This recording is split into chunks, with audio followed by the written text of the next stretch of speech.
Bonsoir à tous, bienvenue sur i24 News, c'est l'heure de votre journal du sport. Un quart d'heure d'images époustouflantes et d'histoires inattendues. Restez avec nous, on est parti.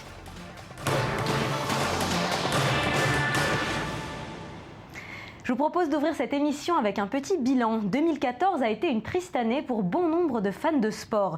Des étoiles du football se sont éteintes. Elles iront briller ailleurs. Des joueurs comme Thierry Henry, Carles Puyol ou encore Eric Abidal qui ont marqué leur époque et qui laissent forcément un vide derrière eux.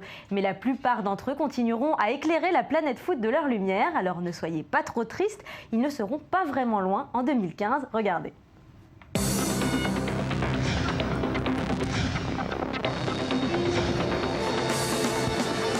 Le monde du football est en deuil. Cette année, de très grands joueurs ont décidé de partir à la retraite. Le départ le plus tonitruant de l'année, c'est bien celui de Thierry Henry.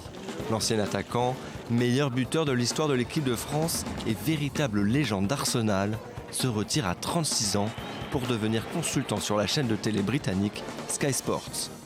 Un contrat à 30 millions d'euros qui assure une jolie retraite à Titi, après une carrière qui a épaté les plus grands du football mondial. Je suis toujours très triste quand de grands joueurs arrêtent leur carrière, mais en même temps, quand je lis ces mots sur son merveilleux parcours et sur le plaisir qu'il a eu à mener sa carrière et sur tous les projets qu'il a pour sa vie future, d'une certaine manière, je suis content. Les fans anglais ont perdu un autre de leurs chouchous cette année. Ryan Giggs prend congé le 19 mai après 963 matchs et 23 ans de carrière à Manchester United. À 40 ans, cette figure emblématique du club raccroche ses crampons après une période d'intérim en tant qu'entraîneur-joueur suite à l'intermède malheureux de David Moyes. Giggs ne quitte néanmoins pas Old Trafford puisqu'il devient manager adjoint de l'équipe aux côtés de Louis van Gaal.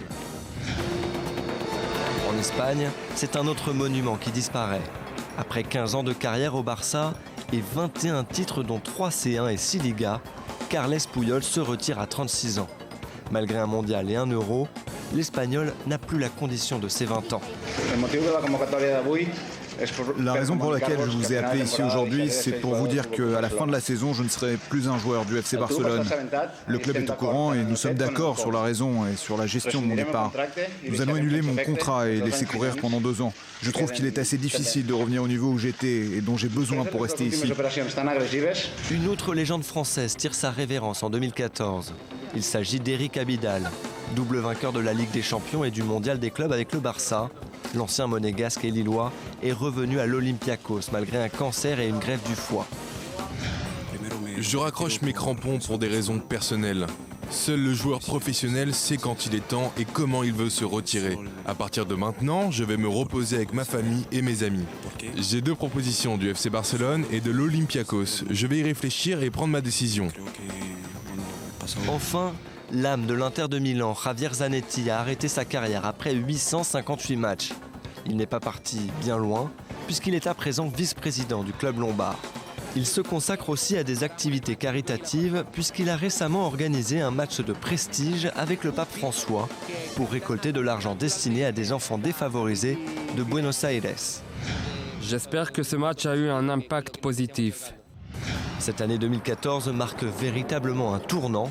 D'autres légendes tournent la page, Clarence Seedorf, Rivaldo, Juninho, Gabriel Heinze ou encore Juan Pablo Verón.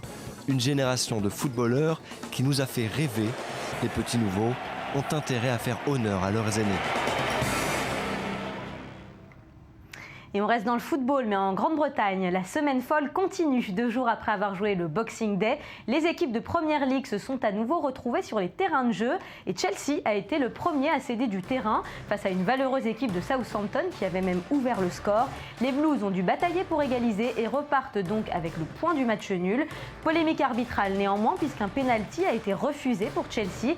Mais José Mourinho préfère ne pas crier au loup et se concentre sur son travail. Écoutez-le. Je ne sais pas. Je ne sais pas et je m'en fiche. Chelsea joue très bien depuis le début de la saison et c'est la seule chose pour laquelle nous travaillons et nous nous concentrons. Nous sommes en haut du classement à la mi-saison parce que nous le méritons. En seconde partie de saison, nous allons essayer de faire la même chose. Je suis très content de mes joueurs. Avec ce faux pas de Chelsea, Manchester City avait l'occasion de revenir au plus près du leader, mais les Citizens se sont également fait surprendre à domicile. Alors qu'ils menaient 2-0 en première période, les hommes de Manuel Pellegrini laissent s'échapper 3 points précieux et concèdent le match nul de partout, ce qui a le don d'énerver l'entraîneur. Écoutez. Je peux m'expliquer. Bien sûr que je peux m'expliquer. Dans le football, il y a beaucoup de choses qui déterminent un score. Nous avons bien joué en première période, nous avons même mené 2-0, mais à la deuxième minute de la seconde mi-temps, Burnley a marqué sur un hors-jeu flagrant. Et puis ensuite, ils ont égalisé sur un cafouillage. Ce n'était décidément pas la journée des leaders puisque Manchester United, malgré sa très large domination face à Tottenham, n'a pas réussi à prendre l'avantage. Un match nul contre les Spurs qui évidemment contrarie Louis van Gaal qui perd peu à peu l'espoir de remporter le titre à la fin de la saison. Écoutez-le. Je l'ai dit dans les vestiaires, quand on ne sait pas gagner ce genre de match où l'on est la meilleure équipe, comme contre Aston Villa ou encore aujourd'hui, eh bien c'est difficile de terminer champion en fin de saison. Et sur les 6 premiers du classement, seule une équipe a remporté ces 2 rencontres cette semaine. Après son succès de buts à 1 sur les Queen's Park Rangers, Arsenal gagne à nouveau sur le même score et cette fois-ci, ça se passe sur le terrain de West Ham. Moins frais physiquement, les Gunners ont pourtant réussi à s'imposer physiquement et à remporter la bataille. Ils se repositionnent ainsi en 5e position, au même niveau que Southampton. Écoutez Arsène Wenger à l'issue de la rencontre. Aujourd'hui, c'était plus un combat que du jeu créatif, mais il faut aussi savoir faire ça en Angleterre. Surtout alors que nous avons joué il y a 2 jours et avec un joueur en moins pendant 40 minutes. Cette dépense d'énergie m'a un peu inquiété avant le match, mais on savait de toute façon qu'il faudrait puiser dans les réserves aujourd'hui pour gagner. Nous étions fatigués, mais nous avons gagné. Allez, on va regarder ensemble tous les résultats de la journée. Beaucoup de matchs nuls. Southampton, Chelsea, 1 partout. Manchester City, Burnley, 2-2. Enfin, Tottenham, Manchester United, Aston Villa, Sunderland et QPR, Crystal Palace se terminent également sur un match nul, 0 partout. Quelques victoires aussi, celle d'Arsenal sur West Ham ou encore de Newcastle, 3-2 face à Everton. Et au classement, peu de changements. Chelsea et City dominent toujours les débats. Manchester United et Southampton restent en 3e et 4e position. Arsenal fait une belle remontée en 5e place.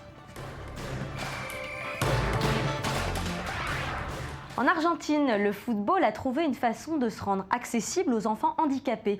Grâce au foot-fauteuil, un sport né en France, les enfants peuvent tacler en fauteuil électrique. Une discipline qui a même aujourd'hui sa propre Coupe du Monde qui aura lieu en 2016 aux États-Unis. Écoutez ce récit. Valentino a 9 ans et comme tous les enfants de son âge en Argentine, son idole s'appelle Lionel Messi. Mais le jeune garçon a longtemps pensé qu'il ne pourrait jamais jouer au football. Il est atteint d'amyotrophie spinale, une maladie génétique qui affaiblit ses muscles. Il y a 1 an, tout a changé pour Valentino. Le foot-fauteuil est arrivé en Argentine et il a réveillé ses rêves de gloire.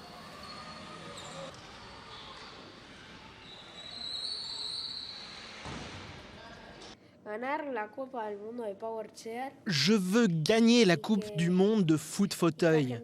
Et je veux que l'équipe d'Argentine de foot-fauteuil gagne la Coupe du Monde. C'est ce qui me rendrait heureux.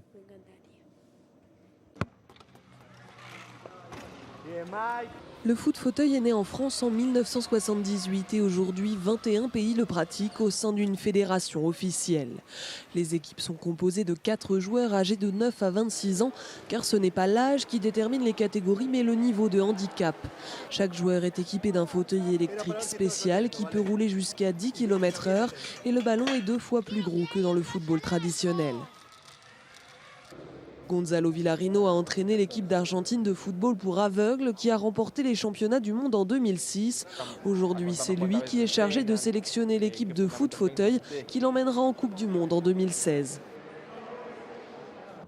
Nous allons affronter le Brésil et des équipes qui ont été formées il y a peu de temps. Elles sont encore un peu au-dessus de l'équipe d'Argentine, mais ce n'est pas un objectif irréalisable. Pour Valentino, pratiquer le foot-fauteuil en compétition lui a surtout permis de retrouver l'espoir et l'énergie nécessaire pour supporter une rééducation quotidienne et contraignante. Il passe tellement de temps en rééducation. Il fait de la kinésithérapie, de l'hydrothérapie, du powerplate tous les jours. C'est l'entraînement d'un athlète qui ne marche pas et c'est vrai qu'il y met beaucoup d'énergie parce qu'il sait que c'est la seule manière de conserver son état physique. Mais réunir une équipe n'est pas si simple et les fauteuils électriques sont chers.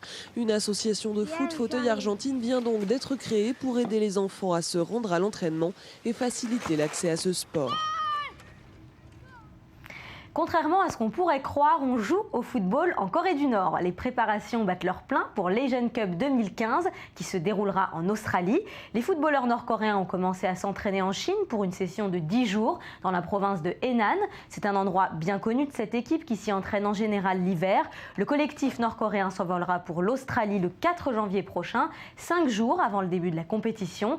La Corée du Nord affrontera la Chine, l'Arabie Saoudite et l'Ouzbékistan au sein du groupe B. Le sport trouve toujours une façon de s'immiscer dans les sociétés, surtout dans celles où on ne s'y attend pas.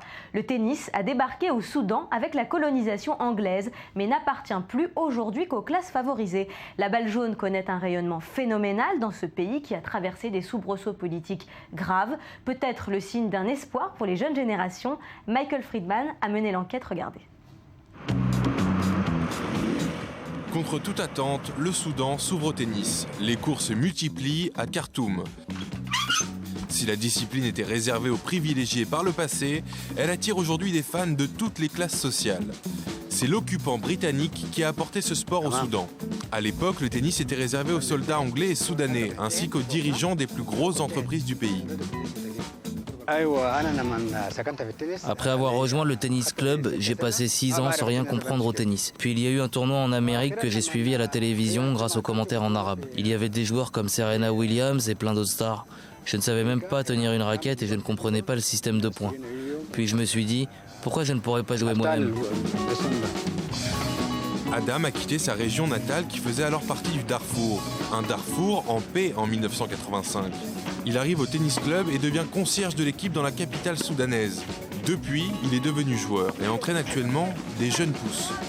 Il leur montre les techniques de base comme le maniement de la raquette et les coups les plus simples. J'ai commencé à travailler pour l'association de tennis en 1983, je veux dire en 1985.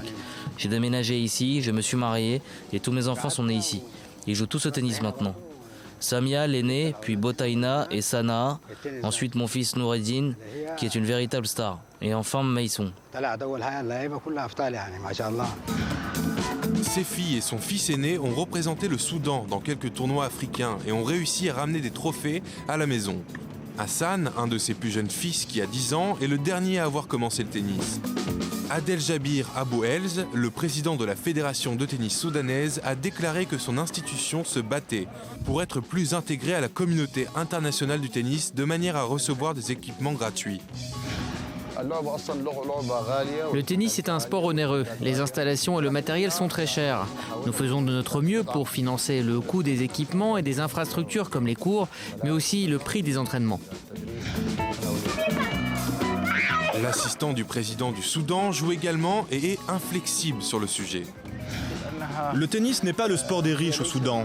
Je ne pense pas non plus que ce soit le sport des privilégiés dans le reste du monde. C'est presque le sport le plus populaire du monde de nos jours. Tous les pays participent aux tournois internationaux. Un jour, peut-être, les jeunes Soudanais troqueront leur quotidien difficile pour les greens verdoyants de Wimbledon. NBA maintenant, on va prendre des nouvelles des Lakers sur son parquet. Malgré le retour de Kobe Bryant, Los Angeles n'a pu empêcher Phoenix de repartir avec un 6e succès d'affilée en poche, 116-107. Une victoire acquise grâce à Goran Dragic avec 24 points au compteur et Eric Bledsoe, 22 points, 8 rebonds et 8 passes décisives. C'est encore en défense que les Californiens ont pêché puisque l'attaque était bien là, notamment avec Nick Young, 21 points et Jeremy Lin, 19 points.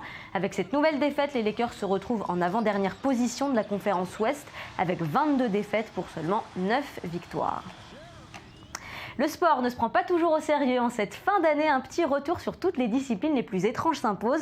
Vous allez assister à des défis que vous auriez eu du mal à imaginer vous-même et pourtant, certains en font des compétitions, même si le but de toutes ces fantaisies, c'est bien sûr de s'amuser. Je vous laisse admirer.